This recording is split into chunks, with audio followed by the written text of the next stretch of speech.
शुभ संध्या मेरे प्यारे विद्यार्थियों, कक्षा 7वीं के विद्यार्थी। कल हम पंछी उन्मुक्त गगन के इस कविता की पूरी व्याख्या हमने समाप्त की थी।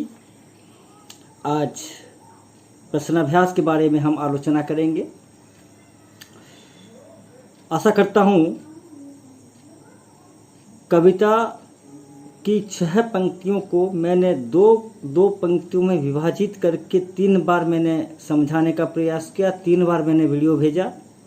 आप लोगों से मैंने निवेदन भी किया था कि आप लोग वीडियो बार बार देखिए, सुनिए, समझने की कोशिश कीजिए।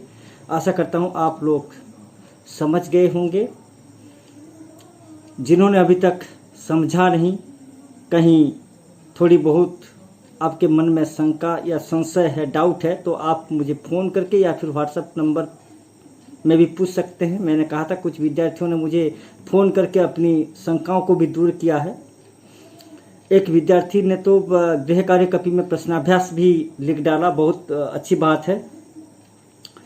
प्रश्नाभ्यास किताब देखना कविता से, उसमें 3 क्वेश्चन हैं, ठीक है। कविता से क्वेश्चन नंबर 1, हर तरह की सुख सुविधाएं पाकर भी पक्षी पिंजरे में बंद क्यों नहीं रहना चाहते? पक्षी को पिंजरे में कैद करके उसे हर तरह की सुख सुविधाएं दी जा रही हैं, तो तमाम सुख सुविधाएं मिलने के बावजूद भी पक्षी पिंजरे में क्यों बंद नहीं रहना चाहता? इसका जवाब आप लोग जानते हैं, लिखने का प्रयास कीजिएगा। मैं आप लोगों को पूरा आंसर नहीं बताऊंगा, बल्कि उसमें कौन कौन से बिंदु हो सकते हैं, क्या क्या पॉइंट्स हो सकते हैं, मैं उन पॉइंट्स के बारे में आपसे बात करूंगा। उन पॉइंट्स को आप बेस करके आप इस सवाल का जवाब गृह कार्य कॉपी में लिखेंगे।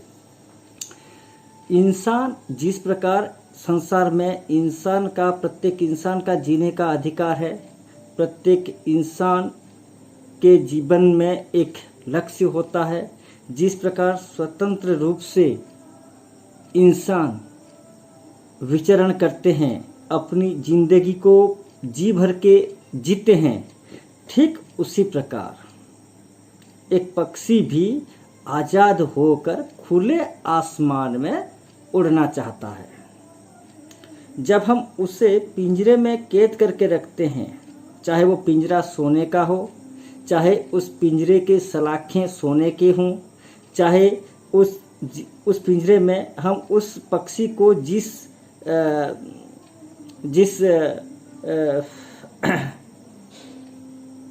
क्या कहेंगे, जिस कटोरे में खाना खिलाएंगे, जिस कटोरी में पानी देंगे, चाहे वे सब सोने में क्यों ना बने हों, लेकिन जो स्वच्छंदता, जो आज़ादी, जो खुशी, जो आनंद चिड़िया को बाहर मुक्त रूप से उड़ने से, घूमने फिरने से मिल सकते हैं, वे सारी चीज़ें पिंजरे के अंदर कभी नहीं मिल सकती। कविता समझाते वक्त मैंने कहा था कि चिड़िया को क्या पसंद है? बहते हुए नदी का जल, और बहता हुआ नदी का जल हम उसे पिंजरे के अंदर नहीं दे सकते। नीम जैसे कड़वा फल, जंगली फल, उसे हम रोज रोज जंगली फल नहीं दे सकते। वह खुले आसमान में उड़ना चाहता है, आसमान की ऊंचाइयों को नापना चाहता है, आसमान के हृदय को स्पर्श करना चाहता है, आपस में प्रतियोगिता के माध्यम से क्षितिज तक पहुंचना चाहता है। ये सारी चीज़ें पिंजरे के अंदर रहकर कभी संभव नहीं हो पाएगा, ठीक है। जब वह पूरी तरह स्वतंत्र हो जाता है, जब वह आज़ाद हो जाता है, मुक्त हो जाता है, वह सब मुक्त होकर ही पक्षी कर पाएगा, ठीक है। इसलिए हम कितना भी सुख सुविधा, वो जो सुख सुविधा हम पक्षी को दे रहे हैं पिंजरे के अंदर, वो सुख सुविधा उसके जीवन में कोई मायना नहीं रखता, ठीक है, वह सुख सुविधा हम अपने स्वार्थ के कारण हम स्वार्थी हैं, अपने स्वार्थ की पूर्ति के लिए हम वही सुख सुविधा उसी को पिंजरे में देते हैं, लेकिन उस सुख सुविधा का उसके लिए कोई महत्व नहीं होता। ठीक है, इसलिए वह मुक्त होकर स्वतंत्र रूप से आसमान में उड़ते हुए जो कुछ कर सकता है वो सब कुछ हम कितना भी उसे सुख सुविधा क्यों ना दें, वो सब कुछ वो पिंजरे के अंदर बंद होकर कैद होकर नहीं कर सकता।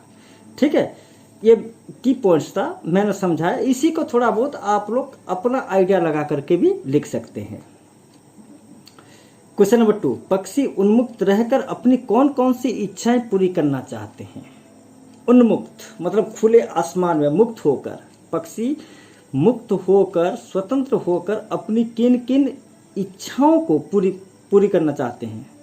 पहली इच्छा, बहते हुए नदी के, तालाब के, झरने के, झील के जल, बहते हुए नदी के जल वे पीना चाहते हैं, एक इच्छा।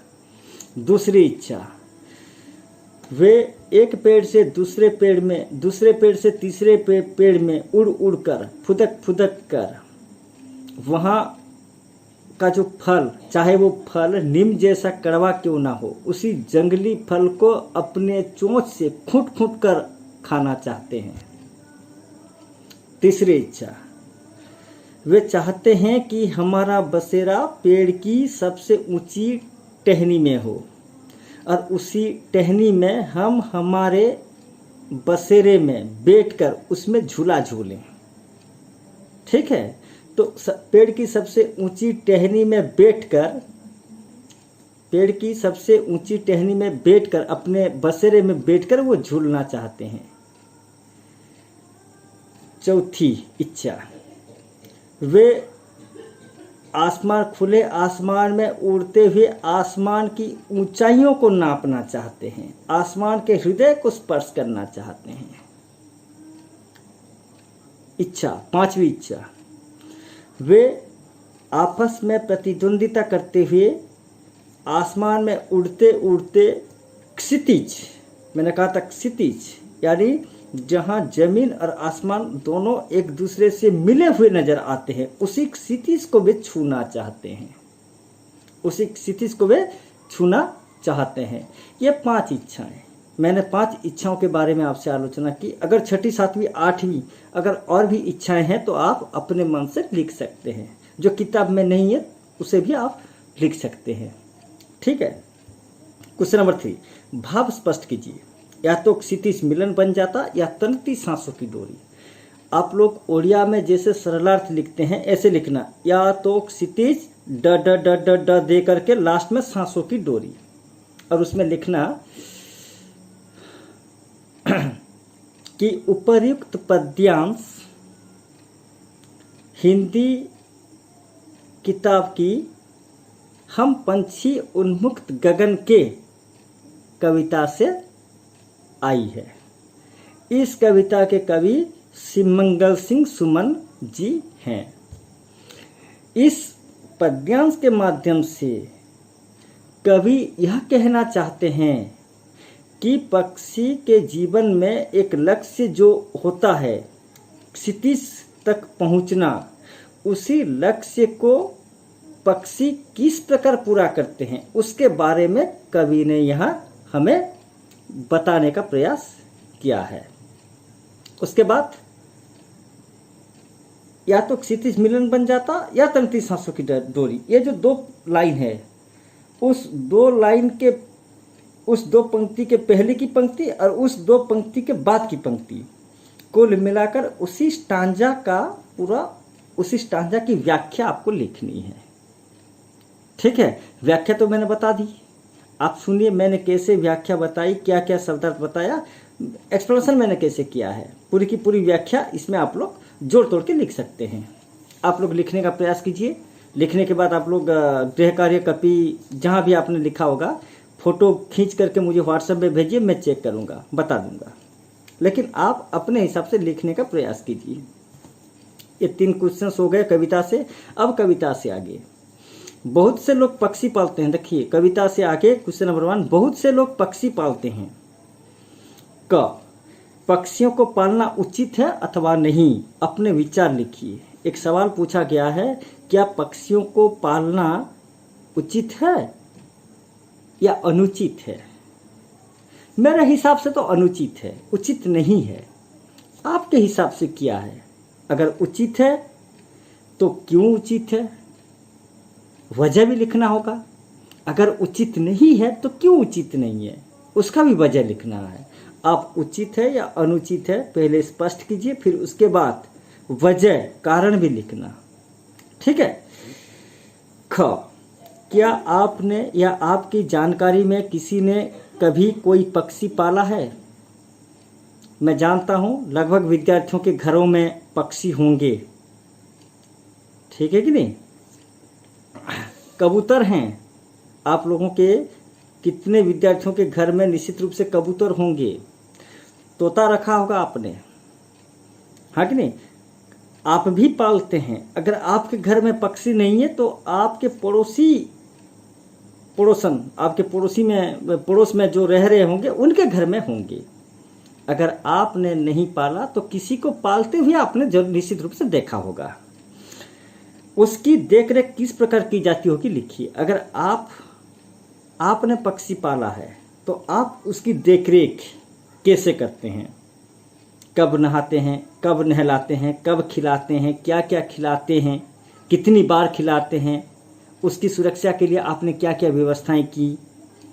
ठीक है, उसकी बिल्कुल घर के बच्चों की तरह हमें उनकी देखभाल करनी होती है। तो आप किस प्रकार उसकी देखभाल करते हैं लिखिएगा। और अगर आपने पक्षी नहीं पाला तो आपके पड़ोस में रहने वाले व्यक्ति जिनके घर में पक्षी हैं, जिन्होंने पक्षी पाला है, आप उनसे जाकर पूछिए कि, या फिर आप स्टडी कीजिए कि वे लोग उन पक्षियों की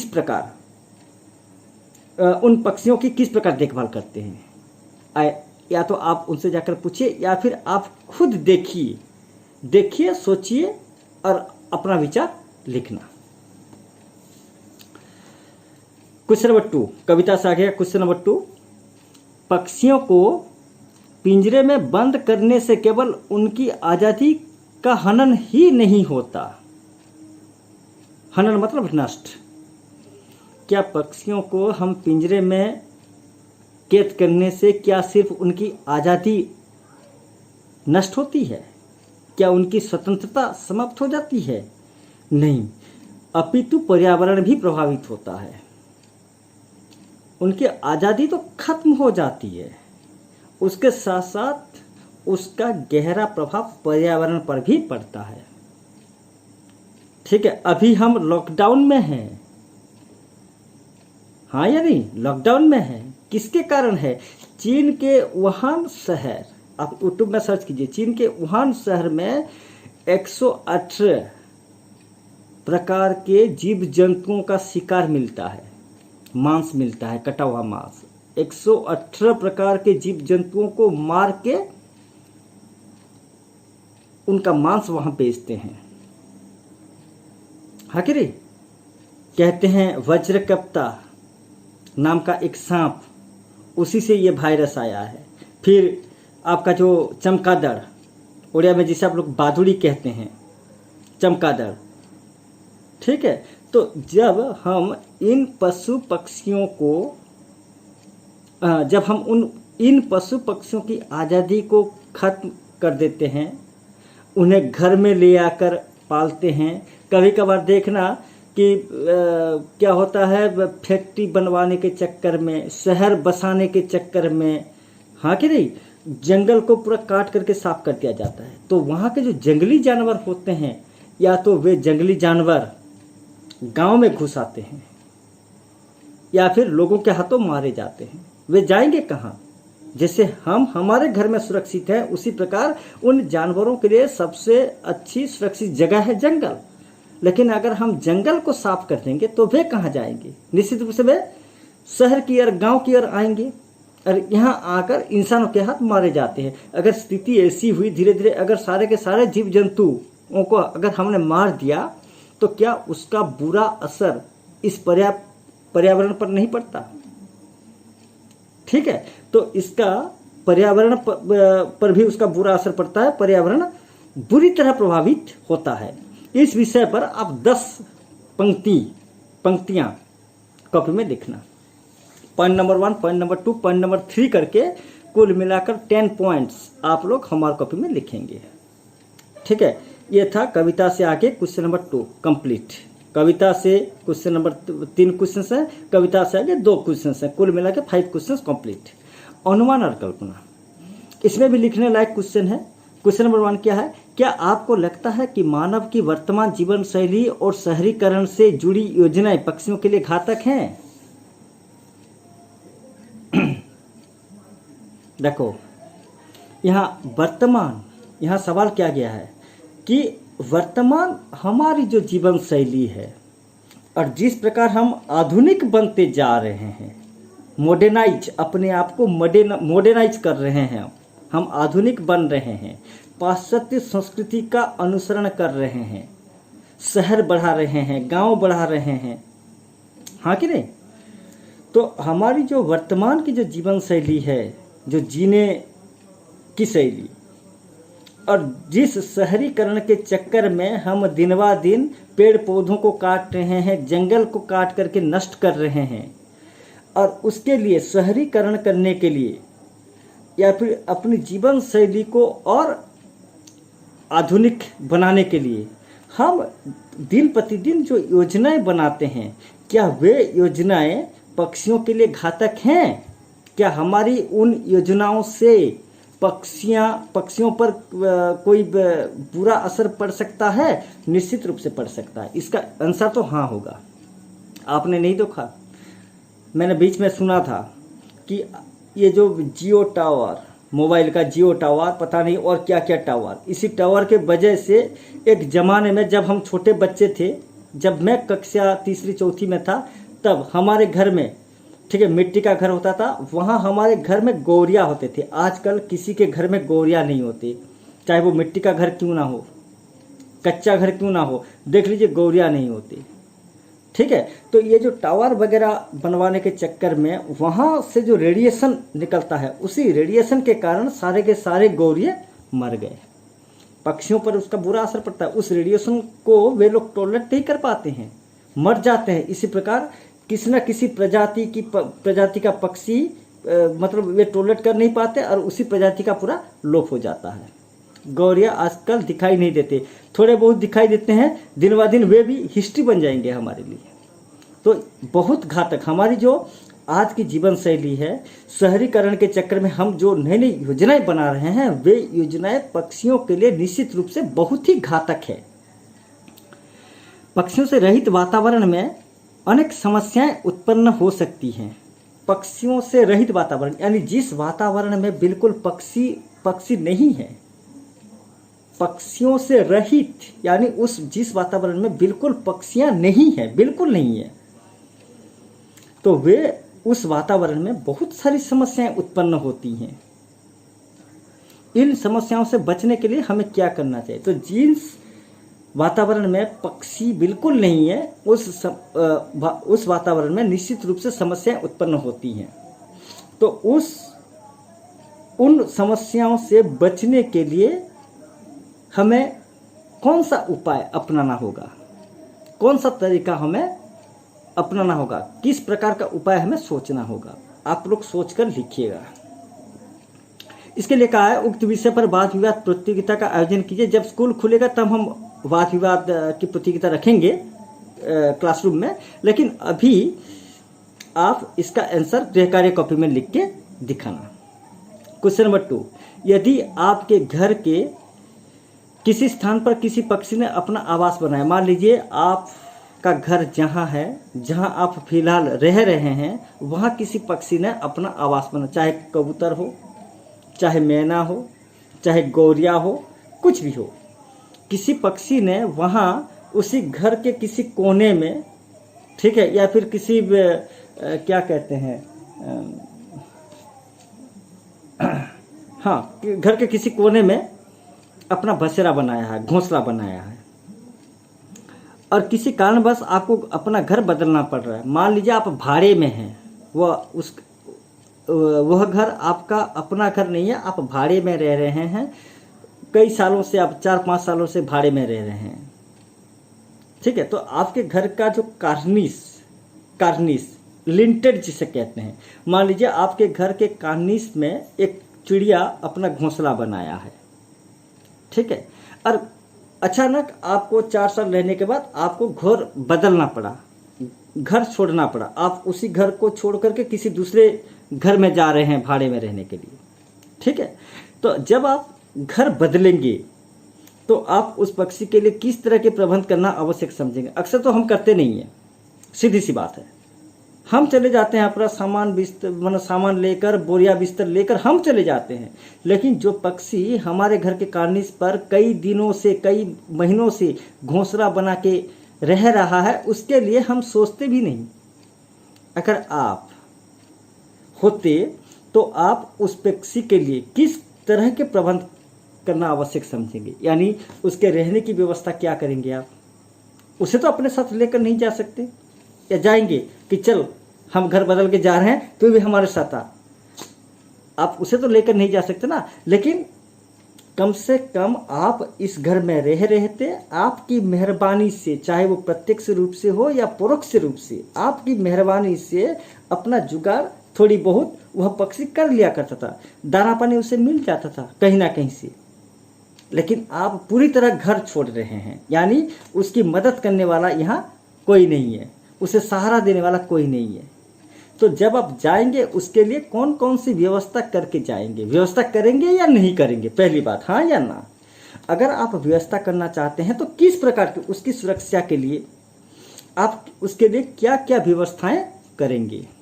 जैसे वो आपके जाने के बाद वो कहाँ रहेगा, वो क्या क्या खाएगा, अगर उसको प्यास लगे तो वो पानी कहाँ से पिएगा, ठीक है, धूप से बचने के लिए आप उसके लिए क्या व्यवस्थाएं करेंगे, बारिश से बचने के लिए, जाड़ से बचने के लिए, ठीक है, ठंडी का मौसम, गर्मी का मौसम, बारिश का मौसम, हर मौसम से अपने आप को सुरक्षित रखने के लिए, चिड़िया को सुरक्षित रखने के लिए आप उसके लिए क्या क्या व्यवस्थाएं करेंगे, ठीक है, पॉइंट वाइज इन सारी चीज़ों का आप लोग गृह कार्य कप में लिखना। अब आई भाषा की बात।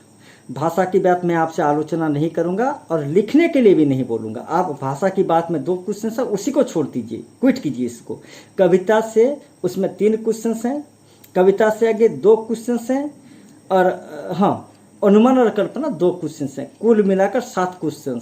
इन 7 प्रश्नों का उत्तर आप लोग गृह कार्य कॉपी में लिख लीजिए। मैं भाषा की बात इसलिए छोड़ रहा हूँ क्योंकि पहला क्वेश्चन जो है वो विशेषण से संबंधित है, और विशेषण का पूरा वीडियो एक्सप्लेन करके विशेषण की परिभाषा, उसके उदाहरण, सारी की सारी चीज़ें व्याख्या करके उदाहरण सहित मैं वीडियो बना के भेजूंगा, ठीक है। वो विशेषण जब मैं पढ़ाऊंगा तब आलोचना करेंगे।